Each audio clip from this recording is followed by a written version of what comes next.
जय श्री कृष्णा। राधे राधे दोस्तों। तो दोस्तों, आप सबका मेरे चैनल कृष्ण प्रेम रस में बहुत बहुत स्वागत है। आशा करती हूँ कि प्यारे लड्डू गोपाल की कृपा आपके जीवन पर और आपके स्वास्थ्य पर हमेशा ऐसे ही बनी रहे। आप सबको नए साल की बहुत बहुत हार्दिक बधाइयाँ। राधा कृष्ण युगल की कृपा आप सब पर सदैव बनी रहे और आप इसी तरह से प्यारे लड्डू गोपाल की सेवा जीवन भर करते रहें। तो दोस्तों, आज आप सबके लिए दिल को छू जाने वाली एक ऐसी सच्ची कहानी मैं लेकर आई हूँ जिसको सुनने के बाद लड्डू गोपाल के प्रति आपकी श्रद्धा, आपका अटूट विश्वास और भी ज़्यादा सुदृढ़ हो जाएगा।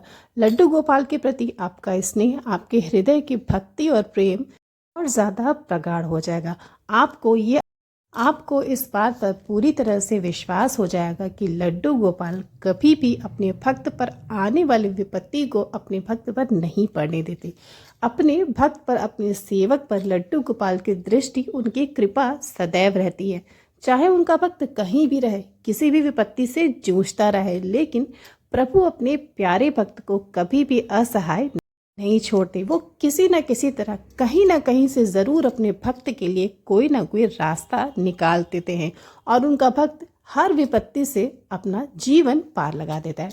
तो दोस्तों, ये कहानी है आशा जी और उनके पति राघव जी की।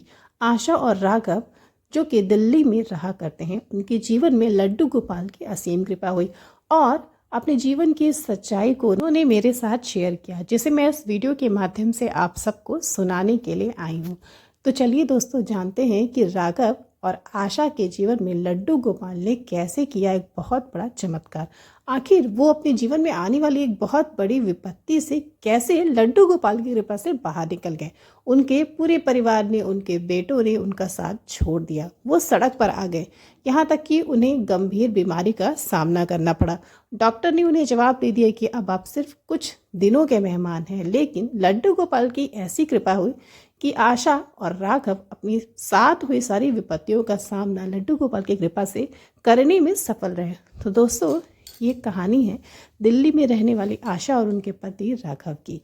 राघव और आशा बताते हैं कि ये शुरू से ही मध्यम वर्गीय परिवार से संबंध रखते हैं। उनके दो बेटे हैं, चिन्मय और उत्कर्ष।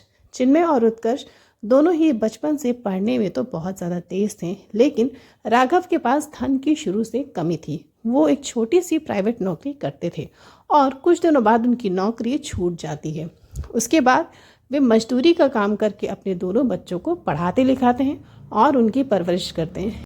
लेकिन उनकी पत्नी आशा शुरू से ही बहुत ही धार्मिक विचारों की महिला थी, जो कि छोटे पर से ही लड्डू गोपाल की सेवा करती थी। उनके अपने लड्डू गोपाल पर पूरा भरोसा था, क्योंकि वो बताती हैं कि बचपन से ही लेकर वो अपने जीवन में किसी भी समस्या में फंसती थी या उन पर कोई भी विपत्ति आती थी तो उनके लड्डू गोपाल की कृपा उनके साथ हमेशा होती थी और वो हमेशा उस विपत्ति से बाहर बहुत आसानी से निकल जाती थी। बहुत ही कठिनाई के साथ, बहुत ही संघर्ष करते हुए राघव और आशा ने अपने दोनों बच्चों को पढ़ाया लिखाया। उनके दोनों ही बच्चे पढ़ने में काफ़ी तेज़ थे, लेकिन धन के अभाव की वजह से वो बहुत अच्छे स्कूल में उनका एडमिशन नहीं करा पाते थे। इसलिए छोटे मोटे स्कूल में ही शुरू से अपने बच्चों को पढ़ाया।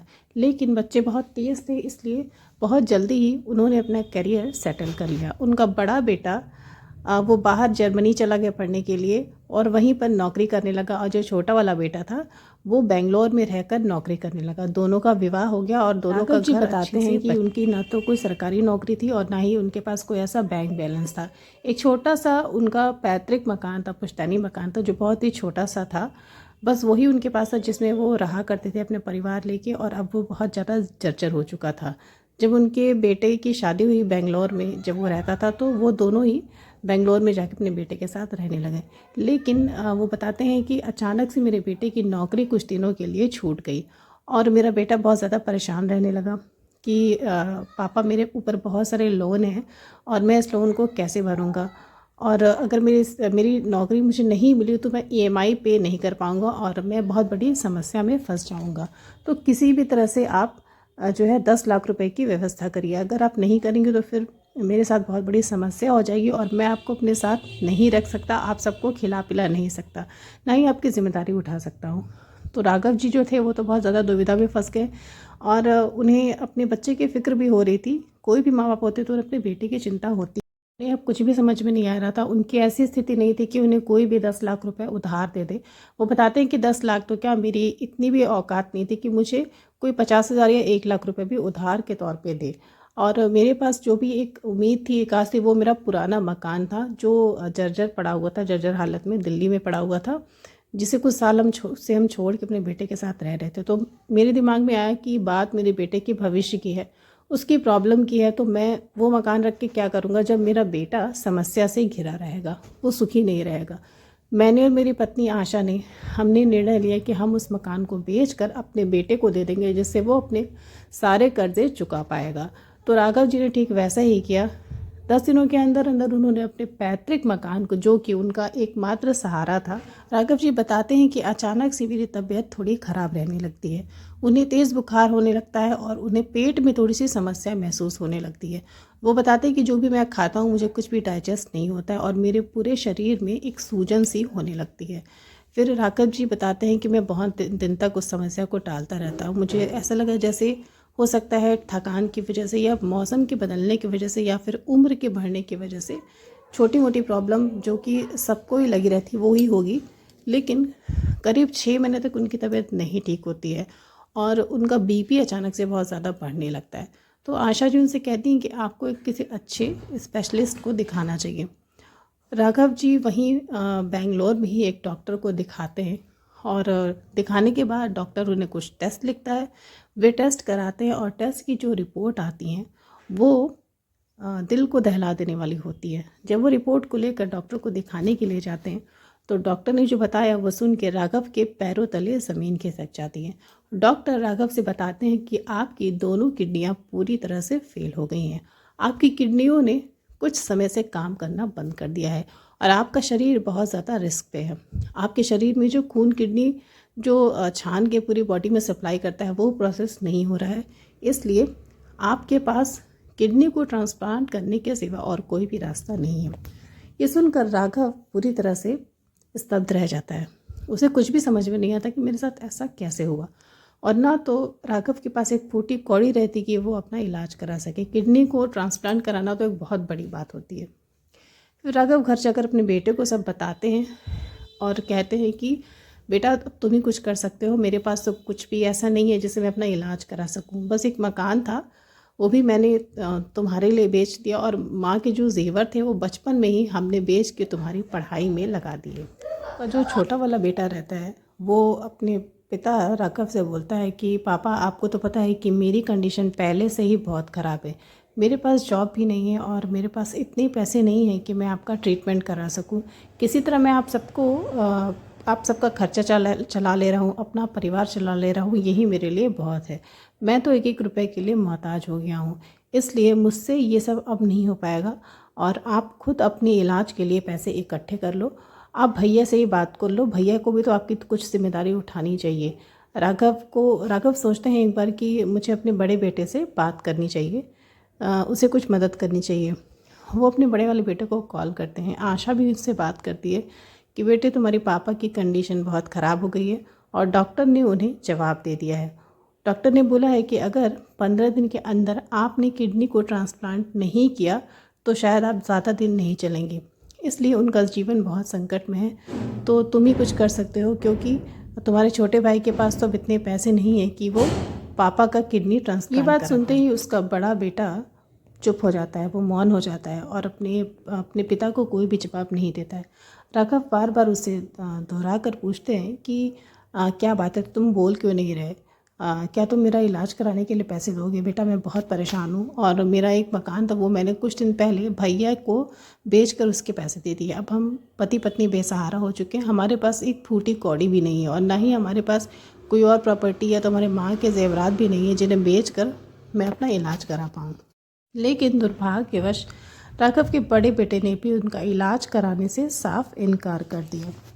राघव और आशा दोनों बहुत निराश हो गए और उन्हें अपने बच्चों के लिए किए हुए वो सारे संघर्ष याद आने लगी एक एक करके, जिन्हें वो बहुत ही मुश्किल से अपने बच्चों के लिए किया करते थे। राघव को याद आने लगा कि कैसे मेरे बच्चे छोटे थे तो मैंने मजदूरी करके उन्हें उनकी पढ़ाई कराई, उनको अच्छी परवरिश दी, उन्हें किसी तरह से खाना खिलाया और उन्हें इस काबिल बनाया कि आज वो बहुत अच्छी तरह से अपने परिवार की परवरिश कर रहे हैं। लेकिन समय का चक्र इस तरह से घूमेगा ये तो मैंने कभी सोचा भी नहीं था। आशा अपने पति से लिपट कर बहुत रोती है। वो कहती है कि मैंने आपसे बोला था ना कि आप अपना सब कुछ बच्चों के लिए मत लुटाइए, हमें अपनी वृद्धावस्था के लिए, अपने बुढ़ापे के लिए भी अपने पास ज़रूर कुछ रखना चाहिए था, लेकिन आपने मेरी एक भी नहीं मानी। राघव आशा से कहते हैं कि आशा, हमने तो अपने बच्चे की भलाई सोची, हमने अपने बच्चों का फ्यूचर बनाने के लिए, उनके भविष्य को मजबूत करने के लिए ये सब किया, लेकिन मुझे ये नहीं पता था कि ये सब दिन देखना मेरे और तुम्हारे नसीब में लिखा है। अब लिखे हुए को कोई भी बदल नहीं सकता। जो भी होगा उसका सामना हमें और तुम्हें तो करना ही होगा। शायद हमारे नसीब में यही लिखा था, शायद हमारा और तुम्हारा साथ इतने ही दिन का है। ये सुनकर आशा बहुत रोती है और अपने पति राघव को समझाती है, उन्हें सांत्वना देती है कि आपको कुछ भी नहीं होगा। लड्डू गोपाल के होते हुए हमें कोई भी विपत्ति घेर नहीं सकती। आज तक मुझे सारी समस्याओं से बाहर निकलने वाले मेरे प्यारे गोपाल जी हैं, और अब इस उम्र में, इस स्थिति में वो हमें कैसे छोड़ देंगे। कोई मेरा साथ दे या ना दे, मेरी अपनी संतान मेरे साथ रहे या ना रहे, लेकिन मेरे लड्डू गोपाल ज़रूर मेरे लिए कोई ना कोई रास्ता ढूंढ निकालेंगे। मेरे दिल का दर्द एक दूसरे से बांटते हुए आशा और राघव एक दूसरे से लिपट कर खूब रोते हैं, और उन्हें अपने वही दिन याद आते हैं जब उनके बच्चे छोटे थे और वो जी जान लगाकर उनकी परवरिश किया करते थे। आशा अपने लड्डू गोपाल से रोज़ बातें करती थी और उनसे यही कहती थी कि हे प्रभु, मुझे तो चाहे कितनी भी विपत्तियाँ दे दी, लेकिन मुझे पता है कि तू ज़रूर मेरे लिए कोई ना कोई रास्ता ज़रूर ढूंढ निकालेगा। आशा लड्डू गोपाल की सेवा पहले से भी ज़्यादा करने लगी, क्योंकि उसे अपने पति की बहुत ज़्यादा चिंता थी। और सच पूछिए तो आशा के पास लड्डू गोपाल के सिवा दूसरा कोई सहारा ही नहीं था। उसके कोई भी सगे संबंधी एक भी रुपए की मदद करने के लिए मना कर दिए। राघव की तबीयत पहले से बहुत ज़्यादा बिगड़ने लगी। वो बहुत दिनों से डायलिसिस करा रहे थे, लेकिन सरकारी अस्पताल में इलाज कराने की वजह से उसकी तबीयत आशा की बहुत ज़्यादा निवेदन करने पर, रिक्वेस्ट करने पर उसके छोटे बेटे ने राघव को एक सरकारी अस्पताल में भर्ती करके एक लावारिस की तरह छोड़ दिया, और ये कहकर अपने हाथ खड़े कर लिए कि मेरे पास अब पिताजी के लिए करने के लिए एक रुपये भी नहीं है। आप दोनों एक दूसरे के लिए अगर कुछ कर सकते हैं तो कर लीजिए, मेरे पास आपके लिए कुछ भी नहीं है। आशा अपने बेटे का घर छोड़ के अस्पताल में दिन रात अपने पति के साथ रहने लगी। एक दिन डॉक्टर जब उसके पति राघव को चेक करने के लिए आए तो उन्होंने आशा से बोला, आपके पति की हालत अब बहुत ज़्यादा बिगड़ती जा रही है, और अगर एक हफ्ते के अंदर आपने इनकी किडनी नहीं बदलवाई तो ये नहीं बचेंगे, ये कुछ ही दिन के मेहमान हैं। आशा डॉक्टर के सामने हाथ जोड़कर बहुत रोती है, गिड़गिड़ाती है कि डॉक्टर साहब, हमारे पास इलाज के लिए एक भी रुपए नहीं है, आखिर हमें किडनी देगा भी कौन, और हमें इतने बड़े ऑपरेशन के लिए पैसे कहाँ से लाएंगे। वो डॉक्टर आशा को बताते हैं कि देखिए, इस शहर में बहुत सारी चैरिटी चलती है, आप पता करिए, शायद आपको कोई कुछ रुपए दान दे दे। आशा निकल कर जाती है, बहुत सारे चैरिटी वाले स्थानों पर पता करती है, लेकिन उसे कोई भी मदद नहीं देता है। किडनी देने के लिए राघव को डोनर नहीं मिल रहा था और दिन पे दिन उसकी हालत बिगड़ती जा रही थी। राघव आईसीयू में आ जाते हैं और वेंटिलेटर पर होते हैं। आशा बहुत दुखी और परेशान रहती है। आशा को पता रहता है कि मैं अपने पति को नहीं बचा पाऊंगी। एक दिन वो चुपचाप बैठकर वेंटिलेटर पर पड़े अपने पति को निहारती रहती है, जो अपनी आखिरी सांसें गिन रहा होता है। तभी आशा के मोबाइल पर अस्पताल से ही कॉल आता है कि आपके पति के लिए डोनर मिल गया है और आपको ऑपरेशन करने की तुरंत ज़रूरत है। आशा बहुत ही खुश होती है। वो ये सोचती है कि इस ऑपरेशन के लिए पैसे कहाँ से आएंगे। वो रिसेप्शन पर जाकर बात करती है कि डोनर तो मिल गया है, लेकिन हमारे पास पैसे देने के लिए बिल्कुल नहीं है, एक रुपया भी नहीं है कि मैं अपने पति का ऑपरेशन करा सकूं। तभी रिसेप्शन पर बैठी उस लड़की ने आशा को बताया कि आपकी ऑपरेशन का पूरा फीस जमा किया जा चुका है और डोनर किडनी देने के लिए पूरी तरह से तैयार है, आपको बस अपने पति को ऑपरेशन कराना है। आशा बहुत प्रसन्न होती है। उसे लगता है कि शायद चैरिटी में उसके पति के इलाज के लिए किसी ने पैसों का दान किया है। राघव का ऑपरेशन अगले ही दिन हो जाता है। उसकी किडनी चेंज हो जाती है। धीरे धीरे उसकी रिकवरी होने लगती है। वो चलने फिरने लगता है और पूरी तरह से स्वस्थ हो जाता है। एक दिन राघव हॉस्पिटल में ही बैठा रहता है तो अपनी पत्नी आशा से पूछता है कि तुम्हें ये पता है कि मुझे किडनी किसने दी? आशा कहती है कि देखिए, मुझे ये तो नहीं पता कि किसने दिया, लेकिन हॉस्पिटल वाली रिसेप्शन वाली मैम ने मुझे बताया कि किसी लड़के ने आपको किडनी डोनेट की है। राघव अपनी पत्नी आशा से कहते हैं कि शायद हमें चल के उस लड़के को धन्यवाद देना चाहिए, क्योंकि अगर डोनर ही नहीं मिलता तो पैसे होने के बावजूद भी हम किडनी कहाँ से ट्रांसप्लांट करा दें। आशा राघव से कहती है कि आप सच कह रहे हैं, मेरी भी दिमाग में बहुत दिनों से यही बात चल रही थी। दोनों जाते हैं रिसेप्शन पर उस लड़के का नाम, एड्रेस और नंबर लेने। रिसेप्शन पर बैठी उस लड़की ने आशा और राघव को उस लड़के का पता और उसका मोबाइल नंबर दिया कि ये उस लड़के का पता है और मोबाइल नंबर है। उसका नाम है गोपाल, आप इस पते पर जाकर उससे मिल सकती हैं। आशा और राघव सोचते हैं कि देर क्या करना है, हम जल्दी से चल के उससे मिल लेते हैं, पता नहीं फिर मिलेगा या नहीं मिलेगा। वो दोनों उस पते पर जाते हैं और कुछ देर बाद ढूंढने पर वो घर मिलता है। गेट खोलकर वो अंदर जाते हैं तो उन्हें जो दृश्य दिखता है वो देखकर वो चौंक जाते हैं।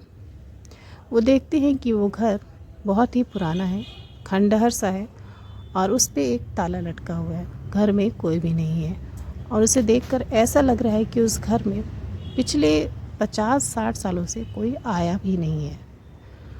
तो आशा ये सोचती है, वो उस नंबर पर कॉल मिलाते हैं जो रिसेप्शन वाली लड़की ने उन्हें दिया रहता है, गोपाल नाम के लड़के का। जब वो उस पर फ़ोन मिलाते हैं, कॉल मिलाते हैं, तो पता चलता है कि उस नाम का कोई नंबर एग्जिस्ट ही नहीं करता है। वो बार बार ट्राई करते हैं लेकिन फ़ोन उस नंबर पे मिलता ही नहीं है। बहुत देर तक वो वहाँ खड़े होकर प्रतीक्षा करते हैं कि क्या पता थोड़ी देर में वो लड़का यहाँ पर आए अपने घर पे। सुबह से शाम हो जाती है इंतज़ार करते करते, लेकिन वहाँ पर कोई भी नहीं आता। आशा कहती है कि अब हमें यहाँ से चलना चाहिए, क्योंकि पता नहीं जिसका भी घर है वो कब आएगा। बाहर निकल कर राघव आशा से बोलते हैं कि हमें अगल बगल वाले लोगों के से पूछना चाहिए, शायद कुछ पता चले। तो बगल में एक घर था, वहाँ पर आशा जाकर पूछती है कि बगल वाले घर में जो लड़का रहता है गोपाल, वो कब आता है। उसकी मुलाकात एक आदमी से होती है वहाँ। वो उसे बताते हैं कि ये जो घर आप बगल में देख रही हैं वो 60-70 सालों से बंद है, यहाँ पर कोई भी नहीं आया। जिसका भी ये मकान था उनका देहांत हो गया और उनके बच्चे कहाँ हैं, विदेश में या कहाँ, किसी को भी नहीं पता। यहाँ पर पिछले 60 वर्षों से कोई भी नहीं आया और ये प्रॉपर्टी किसी की है भी या नहीं ये भी किसी को नहीं पता। और आपको कोई गलतफहमी हुई शायद। आशा फिर से हॉस्पिटल में वापस कॉल मिलाकर रिसेप्शन पर पूछती है, लेकिन पता वही निकलता है। वो दोनों बहुत ही ज़्यादा आश्चर्यचकित हो जाते हैं कि अगर एड्रेस सही है तो फिर इस जगह पर ताला क्यों बंद है। अगल बगल वाले तो ये कह रहे हैं कि यहाँ पर बहुत सारे सालों से कोई भी नहीं आया। आशा और राघव वहाँ से वापस चले जाते हैं। राघव आशा से कहता है कि आशा, मेरी तबीयत तो पहले से ठीक है, लेकिन अब हम रहेंगे कहाँ और हम अपना खर्चा कैसे चलाएंगे। हमारे दोनों बच्चों ने तो हमें अपने साथ रखने से मना कर दिया है। आशा कहती है कि देखिए, हमें अब सबकी सच्चाई पता चल गई है और जब हमारे इतनी दुख की घड़ी में हमारा साथ हमारे ही बच्चों ने नहीं दिया तो अब हम किससे उम्मीद करेंगे। इसलिए हम अब अपने बेटे के घर पे नहीं जाएंगे। हम खुद से कोशिश करेंगे कि अपना पेट पाल सकें और अपने इस बुढ़ापे में अपना गुजारा स्वयं से कर सकें। आशा और राघव किराए का एक मकान लेते हैं और आशा अगल बगल के घरों में खाना बनाने का काम करती है।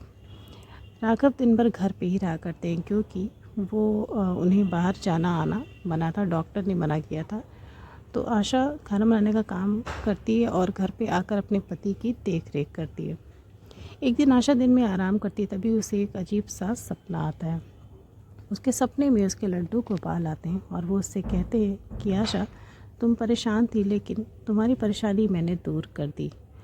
वो गोपाल और कोई नहीं, मैं ही हूँ जिसने तुम्हें किडनी दिया। पता नहीं आशा को ये सपना क्यों आता है, लेकिन ऐसा सपना देखते ही वो उठ के बैठ जाती है और सोचने लगती है कि क्या ऐसा हो सकता है। तब आशा को समझ में आता है कि ये लड्डू गोपाल का चमत्कार था। वो गोपाल और कोई नहीं, आशा के लड्डू गोपाल स्वयं थे। आशा को तब समझ में आता है कि उसके प्यारे से लड्डू गोपाल ने उसके साथ कितनी बड़ी लीला की।